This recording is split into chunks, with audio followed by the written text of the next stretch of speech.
Hello সবাইকে, good evening. This is moonlight beauty parlour and academy Gazole থেকে আমি কৃষ্ণা চলে এলাম একটি ফ্রিজি হেয়ার স্পা ট্রিটমেন্ট নিয়ে।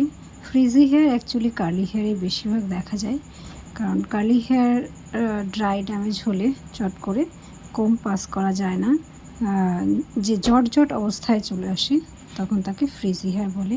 হেয়ারটি ফ্রিজি তো ছিলই, সঙ্গে মিডিল পোর্শন থেকে ভেঙে যাচ্ছিল, সে কথাই আমাকে ক্লায়েন্ট এসে বলে, এবং আমি তার চুলে আল্ট্রা স্মুথ স্পা করেছি যাতে তার চুলটি সফট হয় এবং ব্রেকেজ কমে, চুলে ময়শ্চার ফিরে আসে। এবং দেখুন তার রেজাল্ট, আমি একদম টপ টু বটন হাত চালাচ্ছি এবং এই তার রেজাল্ট। হাত চালাচ্ছিলাম, একদম সুন্দর নেমে আসছিল এবং কোম চালালেও একদম উপর থেকে নিচ পর্যন্ত টপ টু বটন কোথাও আটকাচ্ছিল না আমার কোম। সো কেমন হয়েছে আপনারা অবশ্যই কমেন্ট করবেন।